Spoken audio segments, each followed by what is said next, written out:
Dice que el Salmo 122 es un cántico gradual de David. Y déjeme solo explicarle que el canto gradual tenía una característica y es un canto de peregrinación. Para nosotros, hermanos, es muy cotidiano tener nuestra iglesia local cerca. Pero les recuerdo que en la adoración del antiguo pacto, la adoración cúltica, no se podía dar en cualquier lugar, sino que usted debería desplazarse a Jerusalén, que era la capital, no solamente política, digámoslo así, sino era la capital espiritual de Israel, y debía usted adorar al Señor en el templo.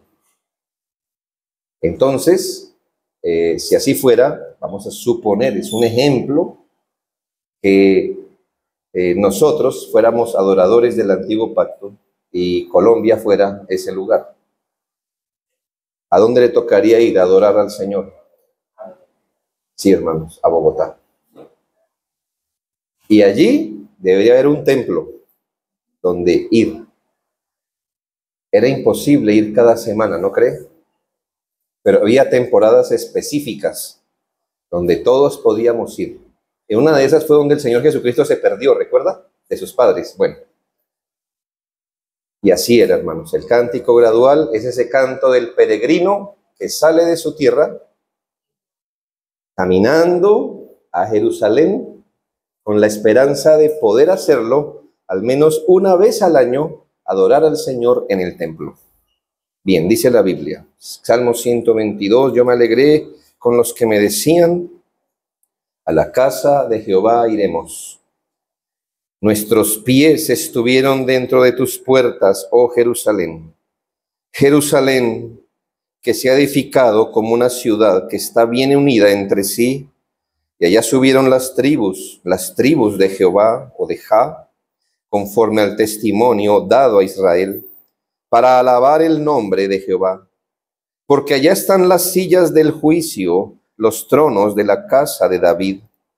Pedid por la paz de Jerusalén, sean prosperados los que te aman. Sea la paz dentro de tus muros y el descanso dentro de tus palacios. Por amor a mis hermanos y mis compañeros, diré yo, la paz sea contigo. Por amor a la casa de Jehová nuestro Dios, buscaré tu bien.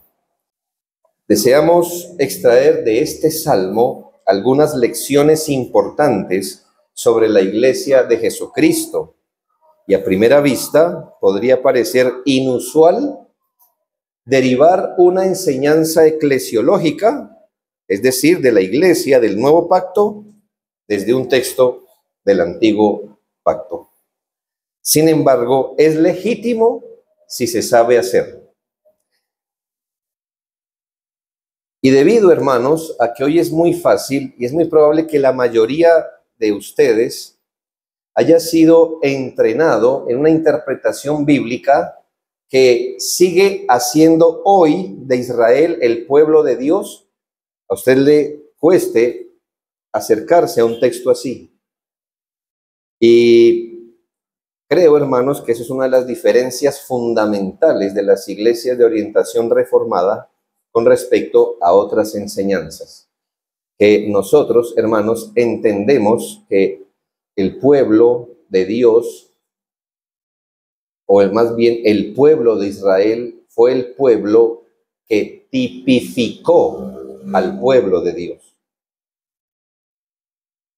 Como pueblo étnico, Dios cumplió un propósito con ellos, pero sobre todo a través de ellos, prefigurando lo que sería la iglesia. Luego que el Israel físico cumplió esa función, hermanos, consideramos que Israel, en ese sentido, es como cualquier otro pueblo.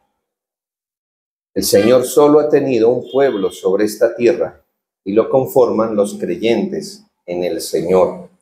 Así que Dios no tiene dos pueblos, Israel, la iglesia. De hecho, Solo la iglesia es el pueblo del Señor. Nosotros no somos ni semitas ni antisemitas, somos cristianos y consideramos que Israel fue el pueblo que tipificó o el pueblo típico de Dios, pero que todo apuntaba a la revelación de la iglesia. Lo digo, hermanos, porque a menos que usted no entienda cosas como estas, no podrá acceder al Antiguo Testamento y sacar provecho, porque siempre usted va a tender a atribuirle a Israel muchas cosas sin entendimiento. Ahora bien, el sistema del Antiguo Pacto tenía un sistema ceremonial, se llama, todo lo que se refería a la forma como Dios quiso que se le adorara, el culto, la liturgia, sacerdocio, templo o tabernáculo, vestiduras, cosas así. Nosotros entendemos, hermanos, que Cristo abrogó el sistema ceremonial del Antiguo Pacto e introdujo, y de ahí en adelante, las realidades espirituales y definitivas del nuevo pacto establecido en su sangre. Una de las diferencias más notables entre ambos pactos es que el Señor Jesucristo elevó los principios eternos de adoración de su antigua forma material, geográfica y espiritual. Es decir, la adoración que Dios pidió bajo el antiguo pacto estaba entrelazada. Era una adoración espiritual, pero el Señor quiso que estuviera entrelazada en aparejos muy materiales, geográficos y temporales. Eso ocurrió en el antiguo pacto. De hecho, usted no podía adorar espiritualmente si no era a través de ese sistema. ¿En qué consistía ese sistema? Consistía en un templo de verdad, que antes no era templo, era tabernáculo. Pero igual recuerde que el Señor dijo, a mí nadie me ofrezca ofrendas fuera de este lugar. El que lo hacía, moría. O sea que había un lugar. Y es el lugar donde Dios puso su nombre. Si Dios decía, ahora la carpa va allá, ¿qué tocaba? Llevarla para allá. Y las ofrendas, llevarlas allá. Había un sistema de sacerdotes. No todos podían ser sacerdotes. Ni siquiera todos los varones podían serlo. Tenían que ser de un linaje. Es decir, de una familia específica. Ellos, usted sabe, debían adorar al Señor en representación del pueblo, con unas vestiduras, y además usted tampoco podía llevar lo que quisiera. Todo estaba prescrito por el Señor.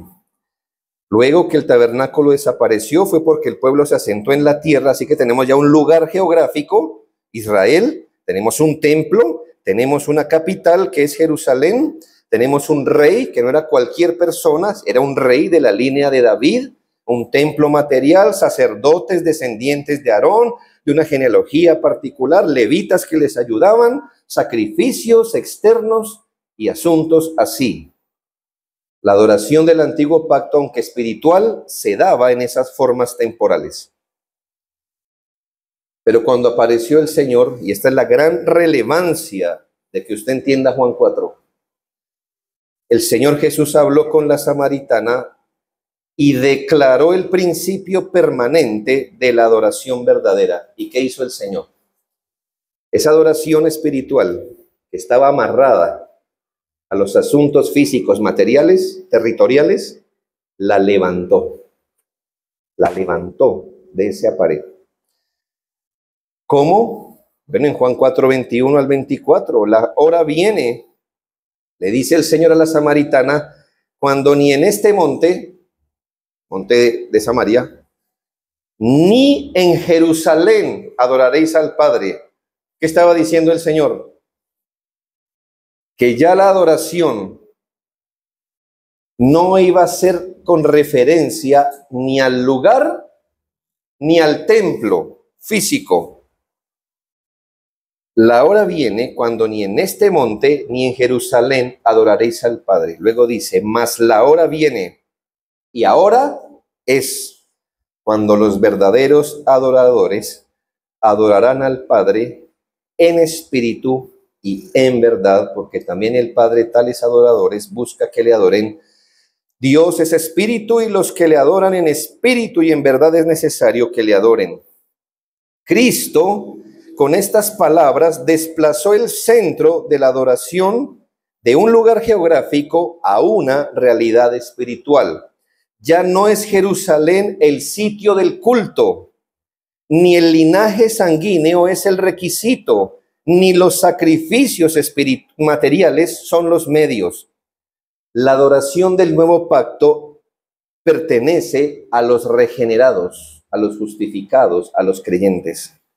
Los verdaderos creyentes en Jesucristo, quienes por medio de él son hechos linaje escogido, real sacerdocio y nación santa. ¿Cuál es el pueblo de Dios entonces? Los creyentes, ¿sí ve? Ya no es Israel. Ofreciendo sacrificios espirituales, primera de Pedro 2:5, conforme a la verdad, porque adoraréis en espíritu y verdad. Así, hermanos, escuche, ya no tenemos una casa de Dios, ni vamos a la casa de Dios. Los creyentes somos la casa de Dios que adora. ¿Ya ve, hermano? Precisamente, es decir, particularmente y técnicamente hablando, nosotros hoy no nos hemos desplazado a la casa de Dios. Técnicamente hoy nos hemos reunido como casa de Dios. Ya no vamos a adorar a la casa de Dios. Somos la casa de Dios que adora. Es distinto. No llevamos ofrendas al sacerdote. Ofrecemos a Dios alabanzas a través del sumo sacerdote como sacerdotes, porque somos real sacerdocio. Gracias al Señor no importa la nacionalidad, porque ya no hay judío ni griego, bárbaro ni escita, sino que todos somos uno en Cristo Jesús. Y bajo este nuevo pacto celebramos únicamente aquellas ordenanzas que el Señor Jesucristo estableció para su iglesia. Porque es un completo error que un creyente hoy esté celebrando Pascua, tabernáculos y todo. Algunos de ustedes vienen de iglesias así, estilo judío y cosas así. Eso es extrañísimo, hermanos, porque eso es negar el evangelio. Con esta comprensión en mente, yo podría decir mucho de esto, hermano, quizá una semana, pero ya el calor me va a sacar mañana de este lugar. Pero con esta comprensión en mente, hermanos, es un repaso. Podemos acercarnos a textos como el Salmo 122 y aplicar las verdades espirituales para la iglesia. En los primeros 5 versículos, y tenemos que andar rápido porque es bastante, en los primeros 5 versículos vamos a contemplar una visión gloriosa de la iglesia y de los versículos 6 al 9, algunas de nuestras responsabilidades. Son responsabilidades gloriosas también que tenemos con la iglesia. Entonces entremos en la primera columna, que es la descripción gloriosa que los primeros 5 versículos nos dan de la iglesia. En este salmo se nota, hermanos, o más bien en este salmo el salmista expresa el profundo gozo de poder ir. Pero ya entiende, ¿no? ¿Dónde está parado él? De poder ir y peregrinar a Jerusalén y ofrecer sacrificios en el templo. Veamos en primer lugar el gozo de la verdadera adoración en la iglesia. Versículo 1. El gozo de la verdadera adoración en la iglesia. Yo me alegré con los que me decían, a la casa de Jehová iremos. Como afirmé en el antiguo pacto, Jerusalén era la gran ciudad, las moradas del gran rey. El templo que se hallaba en Jerusalén era el centro de adoración donde Dios había prometido su presencia. El salmista afirma que tiene gran gozo, contentamiento, regocijo, no solamente con ir, aún con los que le invitaban a ir. El solo hecho de escuchar la invitación de ir le producía gran gozo. Para él y para quienes lo animaban, la adoración no era un rito pesado ni una carga ceremonial, era un privilegio sagrado. Sabían que allí podían encontrarse con Dios, que allí en Jerusalén y precisamente en el templo, el Señor estaría más dispuesto a recibir sus ofrendas. Por eso a ellos no les importaba las distancias recorridas ni el esfuerzo del camino, pues el deseo de estar en la presencia de Dios encendía su corazón. ¿Cómo pudiéramos nosotros aplicar esto a nosotros hoy? En Cristo somos la iglesia del nuevo pacto y somos la realidad de lo que Jerusalén y el templo representaban. Jerusalén hoy viene a ser una figura de lo que es la iglesia y el templo, la figura de lo que hoy es la adoración a Dios. Jerusalén, la iglesia, el templo, la adoración a Dios. Ir a la casa de Jehová entonces es el equivalente del nuevo pacto de congregarnos como templo espiritual compuesto de piedras vivas, acercándoos a él, piedra viva, desechada ciertamente por los hombres, mas para Dios escogida y preciosa, vosotros también como piedras vivas, sed edificados como casa espiritual y sacerdocio santo para ofrecer sacrificios espirituales aceptables a Dios por medio de Jesucristo. Ser iglesia, una asamblea cuya razón primera estudiamos la semana pasada, la razón primaria de su existencia es adorar a Dios, es un gozo inmenso. Qué privilegio tan alto tenemos los creyentes del nuevo pacto, que no necesitamos un trimestre para ir, esperar 6 meses, y la mayoría del pueblo de Israel tenía que esperar 1 año para ir a adorar al Señor como Él lo pidió. Qué privilegio, hermanos, privilegio que no tuvo Abraham, Isaac, Jacob, privilegio que no tuvo el pueblo de Israel. Los profetas, hermanos, del Antiguo Testamento no tuvieron tal privilegio de acercarse a Dios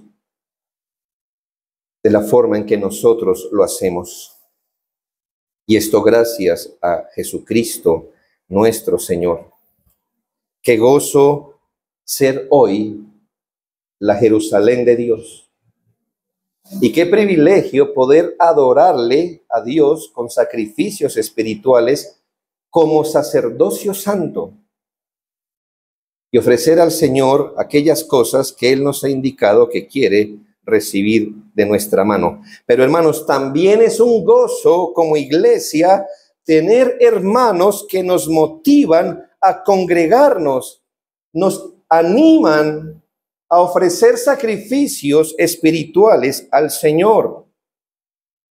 Hermanos, en un mundo que constantemente nos invita a pecar, es una lluvia de invitaciones a pecar, a desviar el camino.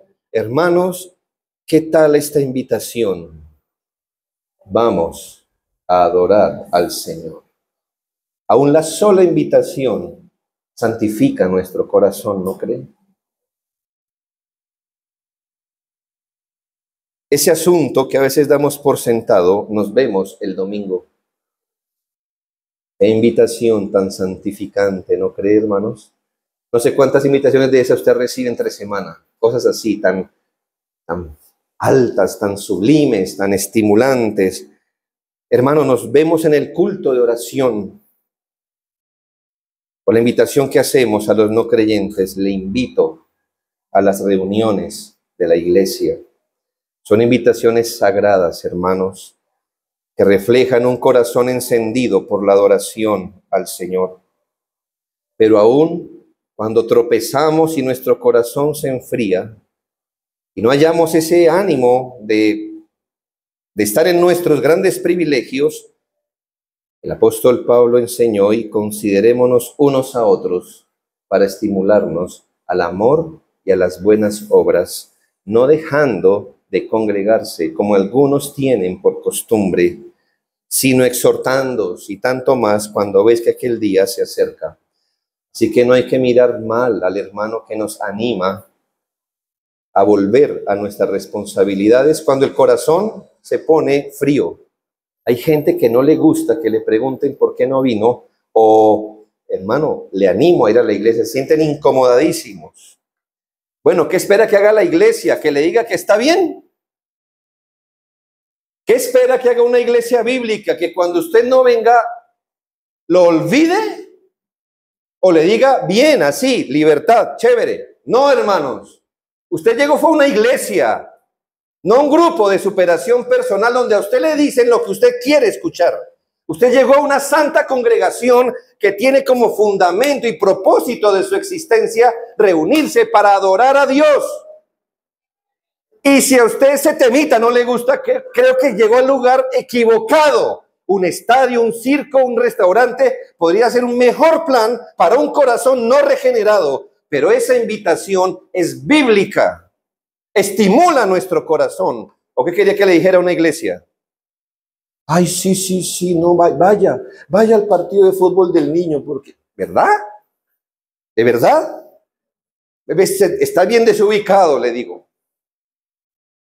Arrepiéntase, porque usted llegó a una iglesia con una naturaleza especial y la visión y la misión no nos la inventamos nosotros. Es divina. Pero positivamente, hermanos, qué bueno es para el peregrino de este mundo escuchar que otro le diga, vamos, hermano, a adorar al Señor. ¿Cómo santifica eso nuestra alma? Sigamos. Versículo 2, note otra descripción, la gloria de pertenecer a una iglesia. Y ya que Reina Valera aquí tradujo una palabra que no fue muy precisa, la leeré en la Biblia de las Américas. Plantados están nuestros pies dentro de tus puertas, oh Jerusalén. Reina Valera tradujo estar, y está bien, no está mal. Pero la palabra precisa es estar plantado. O sea, no es de estar de que aquí estoy, sino aquí estoy plantado. El salmista ahora expresa otra de las glorias de la iglesia, y es, hermanos, estar plantados en una de ellas.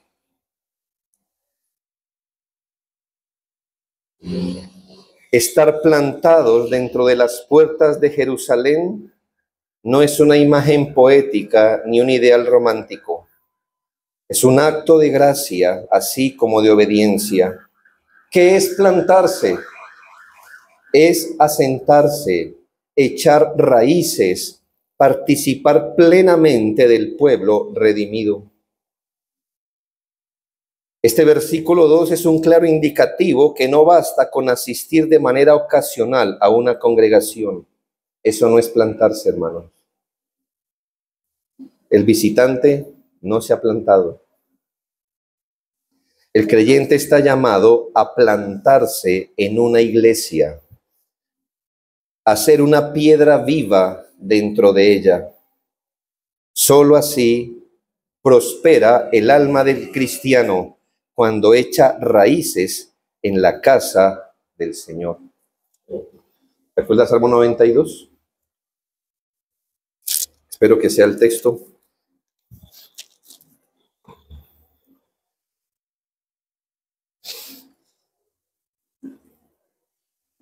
Salmo 92, 12. El salmo del día de reposo. ¿Qué dice el salmo? El justo florecerá como la palmera, crecerá como el cedro en el Líbano, plantados en la casa de Jehová, en los atrios de nuestro Dios florecerán. Dios dijo dónde un creyente va a florecer. ¿Dónde? Pero no visitándola, plantados en la casa del Señor. Desde esta convicción animamos siempre a las personas, no solo a que nos visiten, pero ahí empieza uno, gracias al Señor, sino que se planten en una iglesia. Hoy mucha gente de otros países haría lo posible por tener nacionalidad judía, ¿verdad? Hermanos, ¿no es un privilegio ahora ser parte del Israel verdadero, del Israel espiritual, de formar parte del pueblo de Dios, no solamente espiritual, del pueblo visible del Señor? Recuerde que es cuando los hermanos estamos juntos y en armonía que el Señor derrama bendición y vida eterna. Cuando estamos plantados en la casa del Señor, es decir, cuando somos parte fundamental, enraizada de una iglesia, recibimos todo aquello que el Señor planeó para nosotros. Por tanto, no seamos ni andemos como visitantes, sino como piedras trabadas unas con otras, fieles y perseverantes. Tercera gloria, mire la cohesión de la iglesia, versículo 3. Jerusalén, y aquí también quiero citar la Biblia de las Américas por causa de una palabra más específica. Jerusalén, que está edificada como ciudad compacta, bien unida. Compacta, bien unida, dice la Biblia de las Américas. El salmista ha expresado su gozo por quienes lo invitan a la casa de Jehová. Contemplan ahora con admiración la ciudad santa. Y sabe que le llamó mucho la atención y le impresionó al salmista que Jerusalén era una ciudad que gozaba de ser una ciudad compacta y no dispersa, que había unidad, que estaba bien unida. Después de un largo peregrinaje donde había largos parajes y desiertos donde no se encontraba nadie, sus pies finalmente pisaban y se asentaban en una ciudad, la ciudad de la adoración, ciudad símbolo de la iglesia, pero una ciudad bien edificada, bien unida, compacta. ¿Qué dice eso, hermano, de la gloria de la iglesia para el nuevo pacto? La iglesia, como la verdadera Jerusalén, está edificada sobre una gran piedra. La Biblia le llama la piedra angular. Sobre ella, cada uno ha sido colocado, cada uno de los creyentes ha sido colocado como piedra viva según Cristo. El Señor nos ha edificado sobre Cristo y nos ha unido de la forma como las piedras, llamémosle hoy ladrillos, forman una pared. ¿Cómo, hermanos, los ladrillos conforman una edificación? ¿De qué forma, hermanos? ¿Entiende la palabra trabado? Una trabazón, ¿verdad? Porque una pared no es colocar ladrillos así encarraditos unos a otros. Tienen que estar como, hermanos, trabados, es decir, entrelazados. Y así cuando tenga la oportunidad de ir a Jerusalén y ver el muro, va a ver cómo las grandes piedras están trabadas. Bueno, lo que dejaron, ¿verdad? Cómo están trabadas unas a otras. Que si no eso es la voluntad de Dios para la iglesia, donde uno no esté en una iglesia como pegado como un sticker, sino que esté compacto en una iglesia, unido. Eso es más que tener el nombre suyo en una lista de miembros, porque usted puede tener su nombre en una lista y estar más disperso que cualquiera. Es, hermano, en las palabras de Pablo, es estar bien concertados, unidos entre sí, como las coyunturas en el cuerpo. ¿Cómo están las coyunturas, hermano? Hermanos, están entrelazadas entre sus músculos, en los huesos probablemente, sosteniéndolo. La iglesia es una comunidad cohesionada, no por la amistad, sino por la verdad, el amor y el Espíritu Santo. Esta unidad no consiste simplemente en compartir un mismo lugar, porque el hecho que estemos aquí reunidos no necesariamente dice que estemos unidos. Pero el ideal, hermanos, la gloria de la iglesia es estar unidos íntimamente, trabados por una misma fe, un mismo Señor, un mismo evangelio. A eso la Biblia le llama comunión fraternal.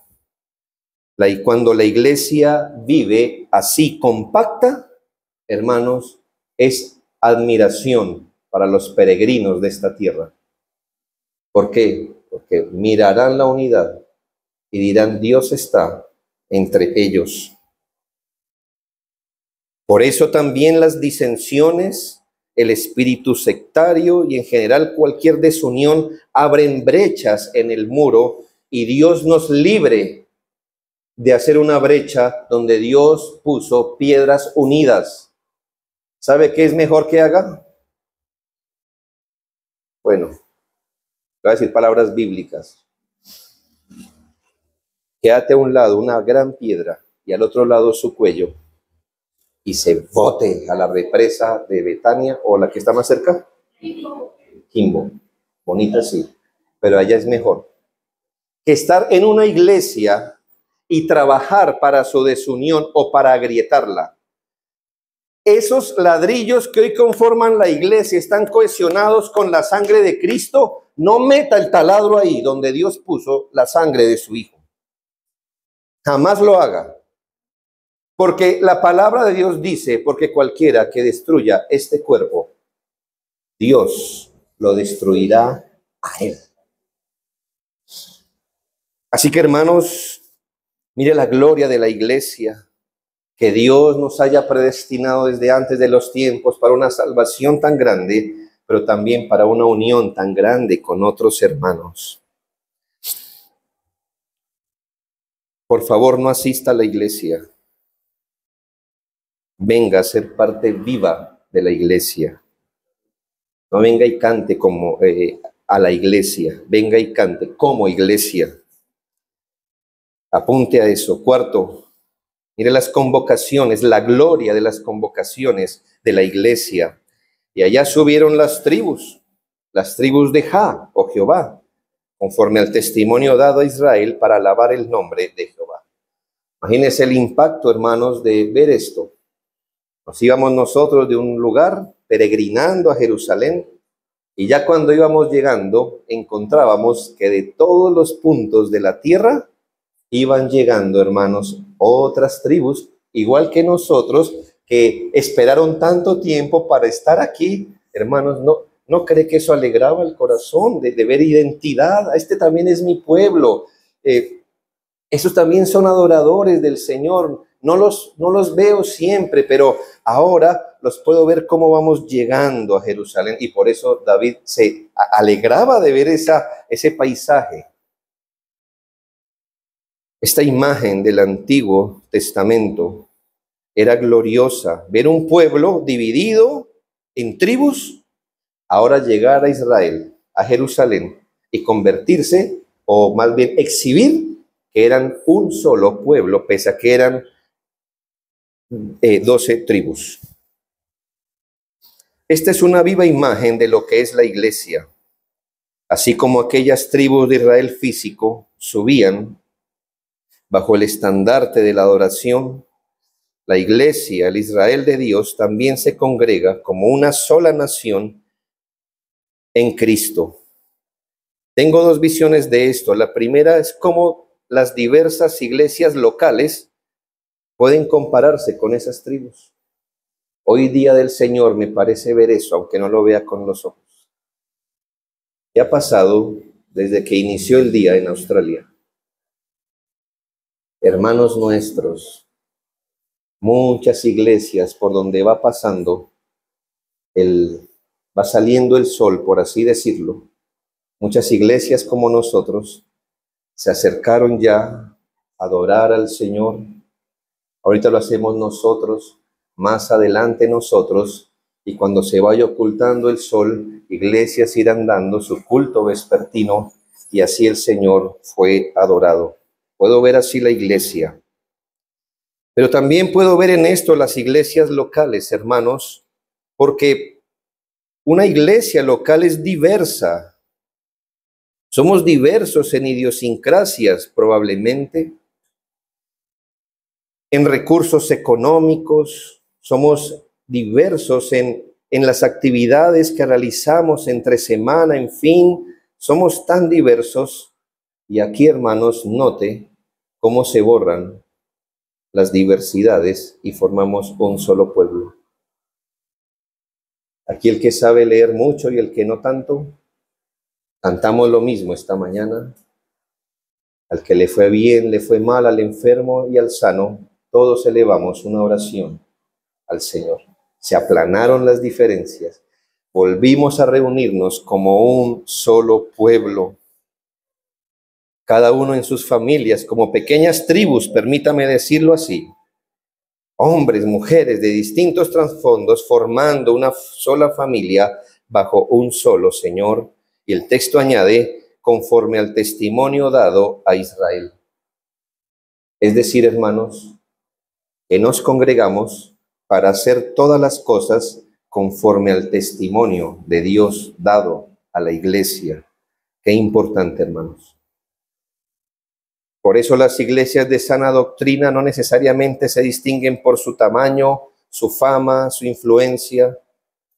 Las iglesias bíblicas se distinguen por hacer todo conforme al testimonio que hemos recibido del Señor. Hacemos o procuramos hacer todo según su palabra. Nuestra identidad no está en el número de adoradores, sino en la fidelidad de la adoración. Cada creyente en particular es llamado no solo a plantarse en la iglesia, no solo a cohesionarse como cuerpo, también a reunirse y adorar conforme al testimonio del Señor. ¡Qué glorias! Por eso el salmista dijo, a mí me alegra que me digan, vamos a la casa del Señor. Y quinto, la administración de justicia en la iglesia es una gloria. ¿Qué dice el texto? Porque allá están los tronos de juicio, los tronos de la casa de David. Y otra cosa otro asunto que le animó al salmista cuando iba a Jerusalén. ¿Sabe, hermano, que los pleitos legales, el orden de un pueblo, también tenía un centro que era en Jerusalén? Asuntos pequeños en el pueblo, en su tribu. Los asuntos grandes aquí. Yo sé, no sentimos lo mismo como colombianos cuando usted va a Bogotá y mira el Palacio de Justicia y no dice, wow, cuánta justicia. Bueno, ¿me hago entender? Yo lo entiendo, no pasa, lo siento, eso es lo que hay. Pero antiguamente, hermanos, si había un lugar donde estaban las personas más eruditas que administraban justicia, que representaban lo que es justo, era Jerusalén. Y al salmista le pareció hermoso, una gloria, ir a Jerusalén porque allí están los tronos del juicio, los tronos de la casa de David. ¿Por qué relacionó a David de ello? David siempre es la figura del rey perfecto. Ahora bien, hermanos, así como Jerusalén representaba justicia, equidad y rectitud bajo el gobierno davídico, sea de David o de su descendencia, la iglesia de Jesucristo es aquel lugar, sin dudas, el contexto donde deben hallarse las más altas expresiones de justicia, equidad y santidad. Es en la iglesia. Dígame usted, solo a la luz de la razón, así no tuviéramos Biblia, a la luz de la razón, ¿dónde usted esperaría en este mundo, en esta tierra? ¿En qué contexto usted esperaría que las cosas funcionaran de la manera más parecida como funcionan en el cielo? ¿Dónde? Por supuesto, hermano, ¿no? Aunque somos imperfectos, usted debería esperar en una iglesia las mayores estándares de justicia cuando se juzga un asunto, las cosas más correctas, ¿verdad? El trato más debido, más decoroso. Si hay algún lugar donde debería verse al menos un reflejo imperfecto, sí, pero de lo que es perfecto, ¿dónde sería? ¿Dónde usted esperaría no encontrar las mismas cosas que usted encuentra en una empresa, en el gobierno? ¿Dónde esperaría? Hermanos, es obvio. En este lugar que está aquí representando los intereses del Señor, donde Cristo reina, se espera obviamente que allí haya rectitud, paz, bienestar. Si en algún lugar debe enseñarse, modelarse y defenderse todo lo bueno, justo, íntegro, es en cada iglesia local. Hermanos, qué contradicción más vergonzosa es cuando una congregación tolera el pecado, encubre la corrupción, practica favoritismos, deshonestidad y cosas así. Pues hermanos, si usted lo roban en otro lugar, usted dice, si usted ve inmoralidad en otro lugar, usted dice, hermanos, pero aquí están los tronos de justicia. Somos una imagen imperfecta, pero debe ser mucho mayor que la que encontramos en el mundo. Cuando las cosas justas se caen en la iglesia, se derrumban los tronos de justicia y el testimonio de Cristo es menoscabado. ¿Cómo se mantienen los estándares justos en la iglesia? Por dos vías: instrucción y disciplina. Por la instrucción se le enseña a los hermanos lo que es justo. Por la disciplina se corrige cuando los hermanos no andan en lo que es justo. Qué bendición, ¿no cree? Qué santificación de la iglesia. Y ya para finalizar, quiero mostrarle en los versículos 6 al 9, son 3 versículos, nuestras responsabilidades. ¿Por qué, hermano? Porque la Biblia siempre razona así. Y este salmo más o menos nos dice esto: quiero que contemplen la gloria de lo que es la iglesia. Quiero que contemplen cómo Dios ha rodeado de gloria a la iglesia. Los asuntos gloriosos, las prácticas gloriosas, los estándares gloriosos de una iglesia. ¿Ya los vio? Perfecto. Ahora con todo y eso, usted tiene una responsabilidad para con la iglesia. ¿Me hago entender? No todo se queda en admiración. Oh, qué gozo, qué bueno, qué glorioso, qué altura. Gloria a Dios por eso. Recordemos un texto que hemos repasado muchas veces la semana pasada, para que si tardo sepas cómo debes conducirte en la casa de Dios, en la iglesia del Dios vivo. Es decir, ya que usted reconoce lo que es la iglesia, ahora desarrolle sus responsabilidades. Y esto es muy importante, hermanos, decirlo. Porque la iglesia tiene enemigos reales que buscan constantemente neutralizar el testimonio de la iglesia y destruir su unidad. El primero de ellos: sed sobrios y velad, porque vuestro adversario el diablo, como león rugiente, anda alrededor buscando a quien devorar. ¿Quién no quiere que la iglesia sea gloriosa y sea lo que sea? El diablo. También el mundo. El campo es el mundo, la buena semilla son los hijos del reino y la cizaña los hijos del malo. Frente a estas realidades, Dios ha determinado que toda bendición que nos da como iglesia ahora sean objeto de nuestro cuidado. Ya que Él nos dio estas cosas, cuidémoslas ahora. El texto nos dice que sabiendo lo que es la iglesia y la gloria que tiene, no descuidemos ninguno de nosotros nuestras responsabilidades para con ella. Primera responsabilidad, orar por la paz de la iglesia. Versículo 6. Pedid por la paz de Jerusalén, sean prosperados los que te aman. ¿Sí ves que no había habido ninguna orden hasta el versículo 6? Solo era descripción. Ahora, órdenes. Hermanos, reconociendo que la iglesia es fruto del trabajo de Dios, reconociendo nuestras singulares tareas que tenemos en este mundo, como vimos, 3 tareas importantes,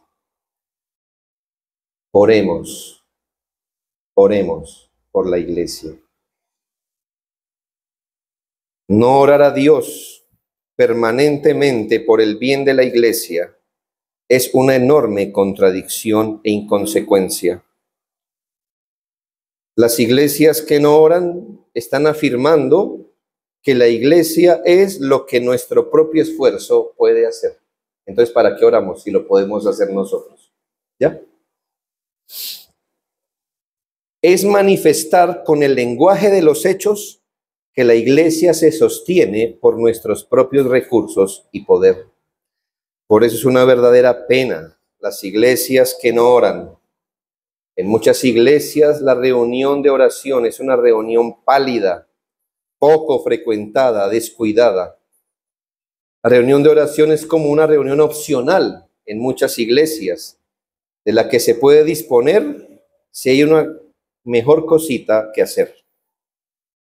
Hermanos, la única medida de nuestra bendición como iglesia es lo que Dios quiera hacer con nosotros.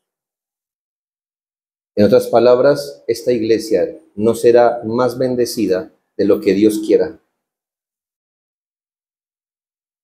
Ustedes pueden tener recursos, pueden tener lo que quieran, un templo grande, 1000 personas, hagan lo que quieran. Y sin Dios, ustedes no serán nada, nada. Y no podrán hacer nada bueno, nada espiritual. Ustedes serán neutralizados, irrelevantes. El diablo se burlará en su cara. Una iglesia no será edificada más allá de la bendición divina. Una iglesia no será nutrida, guiada, protegida más allá de la bendición divina. Entonces, ¿por qué iglesias no se lo piden al Señor? ¿Por qué solo 3 o 4 hermanos en un culto de oración? Que se me hace muy extraño esa imagen. Jamás se acostumbren como iglesia a hacer algo que no haya sido antecedido por oraciones perseverantes. No estoy seguro. Aquí menos mal tengo hermanos en la iglesia. No sé cuánto tiempo hemos orado por esta visita. ¿Ya? Le dije, no sé por qué ha sido bastante, ¿verdad? No fue el jueves anterior, no. Porque hermanos, yo sé que necesitamos madurar más como iglesia, pero hermanos, no queremos acostumbrarnos a hacer algo que no haya sido antes precedido de mucha oración. Si una iglesia no hace eso, con cada omisión tejerán la red de su propia ruina. Pero el texto llama la atención, orad por la paz de la iglesia. Hermanos, la paz en la iglesia es un don bendito. Paz puede significar 3 cosas. Esa tranquilidad de corazón, donde la Biblia dice, por nada estéis afanosos, y después dice, la paz de Dios que sobrepasa, o sea que paz es contrario a estar afanado.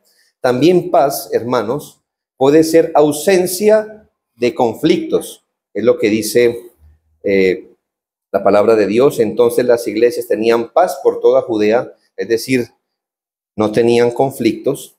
Y el tercer significado de paz es lo contrario a confusión. 1 Corintios 14:33. Dios no es Dios de confusión, sino de paz.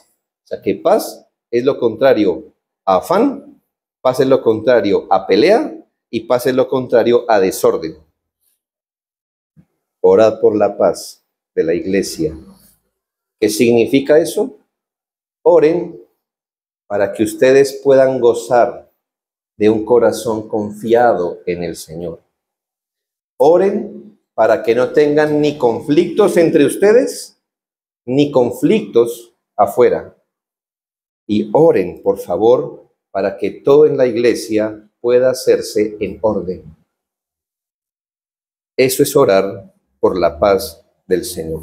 Y sabe, hermano, que aunque la oración es un deber, aquí el Señor le puso un aliciente. Orad por la paz de Jerusalén. ¿Qué dice después? Sean prosperados los que te aman. Quiere decir que cuando usted ora por la iglesia, ¿por quién está orando? Por usted mismo, hermano, ¿no? Como si cuando oramos Dios fuera bendecido. ¿El que necesita de nosotros, hermano? ¿Cómo qué? Hermano, cuando usted ora por la iglesia, está orando por usted. Así que si Dios responde la oración, ¿quién es el beneficiado? Ustedes mismos, hermanos. ¿Ya ve? Por eso se me hace raro que una iglesia no ore. Y le debo decir algo. Iglesias reformadas, desde hace un par de años, están buscando cómo acabar con el culto de oración, porque les parece que eso es, porque hoy entramos a la onda, ¿verdad? Porque las mejores iglesias son las que hoy tienen el mejor predicador y los que pueden sumar licenciado, PhD, arcángel y super, así. En un título, eso es lo que más importa, la erudición, seminarios, conferencias. ¿Sabe dónde buscamos las mejores iglesias? En su reunión de oración. Ahí, usted ve una iglesia donde Dios ha puesto su mano, la reunión de oración, porque esa iglesia, sin decir nada, está diciendo, Señor, no creemos que seamos algo sin ti, y si algo vas a hacer en nosotros y a través nuestro, será solo por tu bendición. Son las iglesias que oran las más prósperas. No importa su número. Segundo, versículo 7, sea la paz dentro de tus muros y el descanso dentro de tus palacios. Y es nuestra responsabilidad de procurar todas las cosas, hermanos, que promuevan que la iglesia no tenga conflictos entre ella. Una de las tácticas neutralizadoras de Satanás es sembrar conflictos entre hermanos. ¿Por qué es neutralizador esto? Porque si yo entro en conflicto con usted, a veces no nos da ganas de ir a la iglesia, ¿verdad? ¿Por qué? Para ver al hermano. Si nota, hermano, nuestra esencia está en reunirnos. Y ahora por un conflicto, un hermano. Ahora, ¿cómo hacer un culto de oración? ¿Verdad? Vamos a suponer que usted tiene un conflicto conmigo, yo con usted. Y yo vengo aquí a dirigir la oración. Señor, danos paz. ¿Y usted qué diría en su mente? ¿No? ¿Eso no es neutralizar la oración? Eso, hermano, eso es neutralizar la oración. Imagínense cantando nosotros, firmes y adelante, huestes de la fe. Sí, sí. Y usted con el cuchillo y yo con el cuchillo ahí. Espiritualmente, metafóricamente, niños. No me citen mal.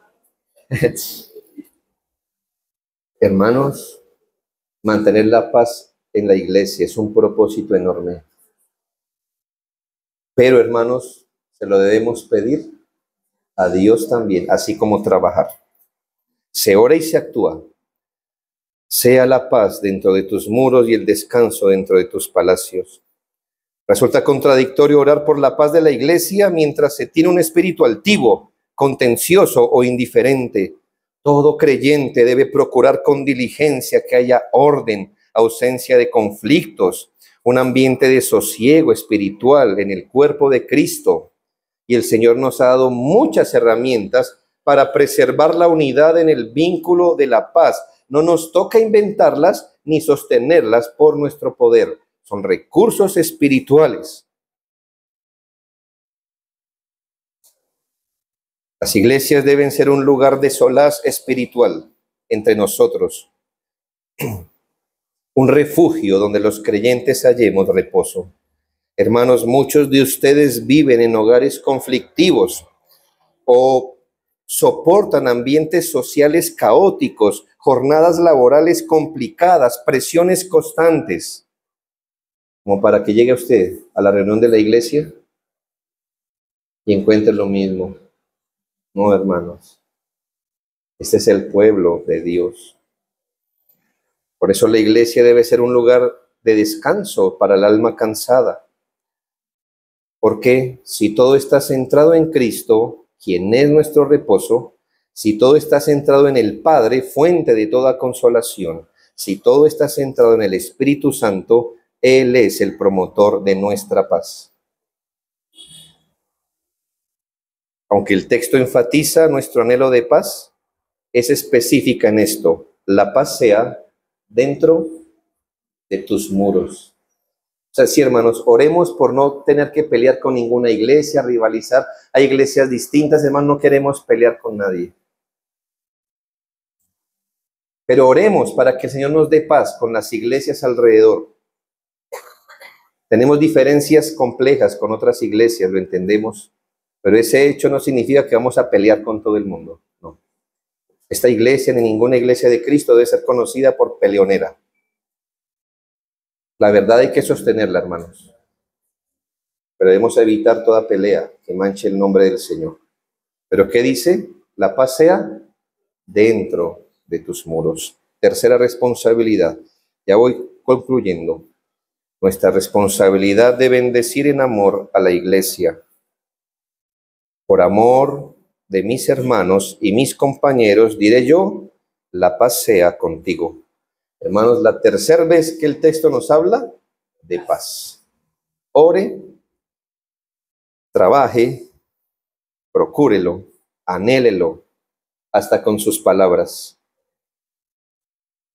Por amor a mis hermanos y mis compañeros, diré yo, la paz sea contigo.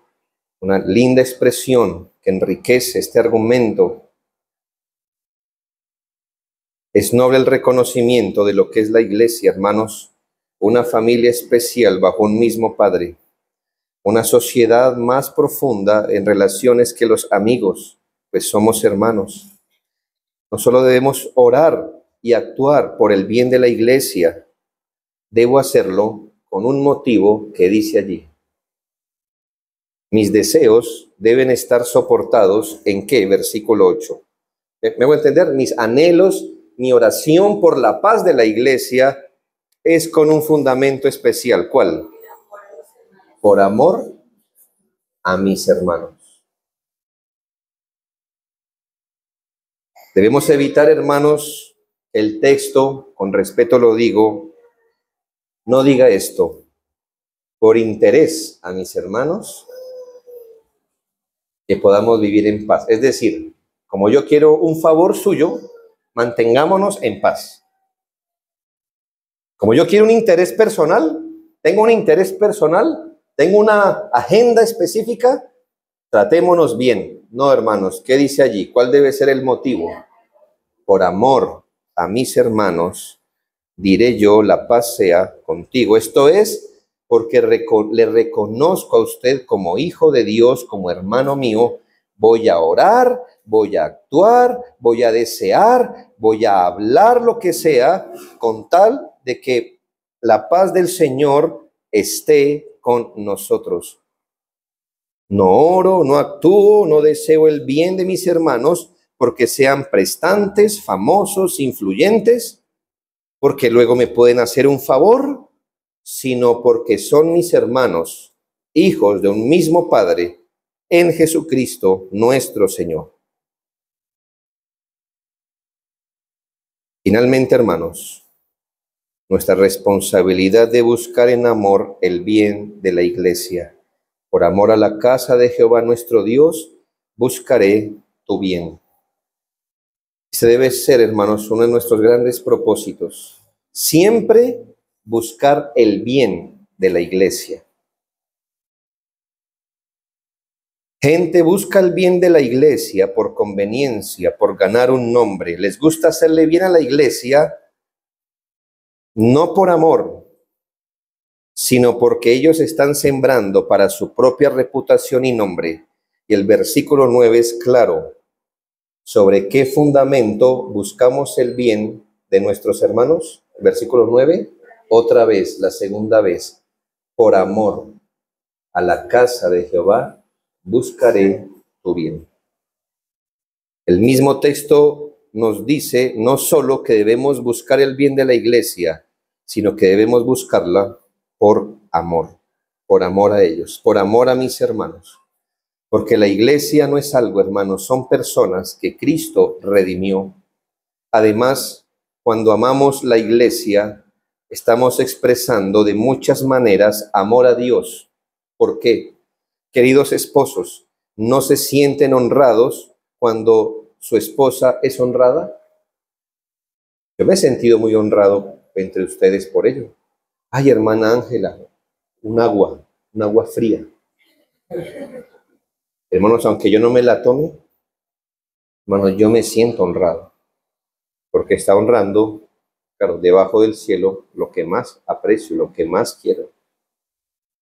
Si ve, al honrarla a ella, usted me honra a mí. Ahora, si usted la desprecia a ella, aunque yo no haya escuchado la ofensa, yo me maluqueo con usted. ¿Sí o no, hermano? Hermanos, cuando amamos la iglesia, ¿no está siendo honrado Dios? Claro, es que por la iglesia dio a su propio hijo. Cuando usted ama a la iglesia, es una forma de honrar a Dios. Cuando usted la desprecia, es una forma de deshonrar a Dios. Buscaré tu bien. ¿Qué bien? Todo el bien que pueda hacer a la iglesia, hágalo. Empezando con el bien espiritual, bien eterno, bien. Pero no olvide también el bien físico y material. Todo lo que esté en nuestra esfera de actividad para hacer por el bien de la iglesia, deberíamos hacerlo. Y piense algo, si esto no redunda en el bien de la iglesia, entonces nunca lo haga. Piénselo así. ¿Esto sería para el bien de mis hermanos? No, no sería para el bien. Entonces, hermano, no viene. No se hace. No se tiene en cuenta. ¿Es para su bien? Perfecto. Se hace, se promueve, se alaba entre nosotros. Qué bendición, hermanos. Y por eso el salmista dijo, yo me alegré con los que decían, a la casa de Jehová iremos. Ser iglesia no es cualquier cosa, ¿no, hermano? Una gran bendición, con grandes responsabilidades. Estamos muy contentos. Compartimos su gozo como si fuera el nuestro, de poder estar en la constitución oficial de esta iglesia. Porque aquí hay gloria de Dios en esto. ¿Ya? Hay gloria de Dios en esto. Hay algo espiritual ocurriendo hoy día. Y esperamos que así ocurra, hermanos, alrededor del día, y que este paso que van a darles anime grandemente, y que ustedes puedan mantener la gloria de la iglesia, y que se esfuercen por quitar todo aquello que ensombrezca la gloria de la iglesia. Esta iglesia, si es pequeña, grande, mediana, puede ser un reflejo, hermanos, de la obra de Cristo, nuestro Señor, que se dio en la cruz para redimirnos de toda iniquidad y rescatar para sí un pueblo celoso de buenas obras. Oremos al Señor.